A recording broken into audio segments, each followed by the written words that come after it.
for. All right, what's going on? 28-year-old male, heart rate 102, BP 100/60, drove into a chain link fence. About how long ago?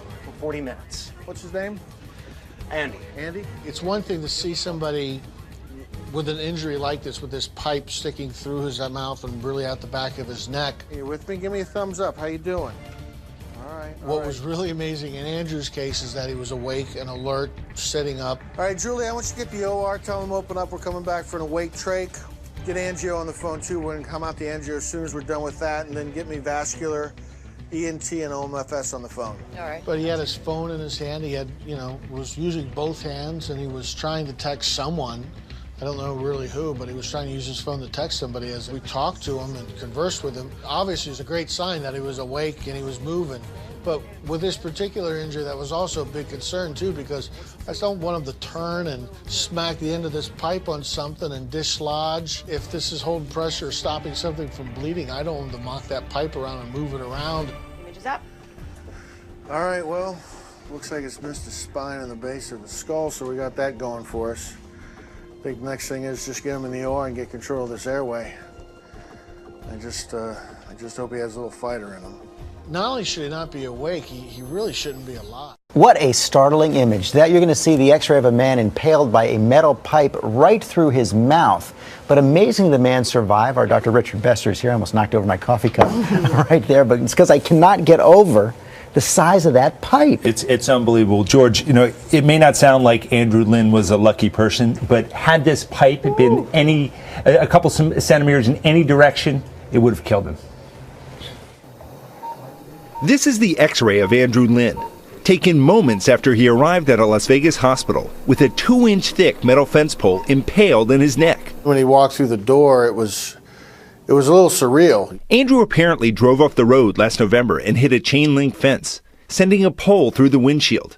It went through Lynn just below the right side of his nose, before exiting through the back of his neck. Rescuers were able to cut the pipe, but because 6 inches of pipe was sticking out of both the front and the back of his head, Andrew had to sit up for the ambulance ride and initial surgery. His wife got the phone call at 2 a.m. I was pretty worried. We drove down. There was a long drive to the hospital for sure. Dr. Jay Coates is the surgeon who saved magician Roy Horn after he was mauled by a tiger in 2003. Luckily, he was in the ER the night that Andrew arrived. It was amazing to see somebody with an injury like this who was alive, let alone someone who was awake and alert and trying to communicate and talk. Andrew is certainly not the first person to survive a severe impalement. Last year, this 17-month-old boy became a medical marvel after his brain was impaled on a 2-inch hook. This 37-year-old builder fell 20 feet off a ladder onto a vertical steel rod, which went in through his back and came out his chest. And when this 2-year-old tripped and fell on a screwdriver, doctors were able to remove it without surgery. As for Andy, surgeons were able to save him. We were very, very lucky. This pipe had gone through, it just sort of pushed everything out of the way, merely compressed the vessels and had not torn through them.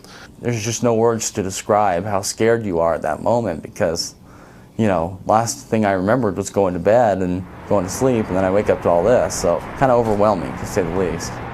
I guess he's lucky they didn't remember anything, but that is a huge pipe, and you said right at the start, 2 centimeters, any direction, no way he can survive. Any direction. Let me show you why. So it went through like this, underneath his nose and coming out. A couple centimeters over in this direction, and take a look at this picture. You'll see it would have severed his spinal cord. A couple centimeters down in this direction like this, look what it would have done if it had gone down. It would have cut his carotid artery or his jugular. He would have bled out. They were concerned pulling the pipe out. He might have bled out at that moment. And had it been a couple centimeters up like this, it would have taken off the bottom of his brainstem, which controls breathing. He would have died. He is incredibly lucky. As you said, the luckiest unlucky man alive.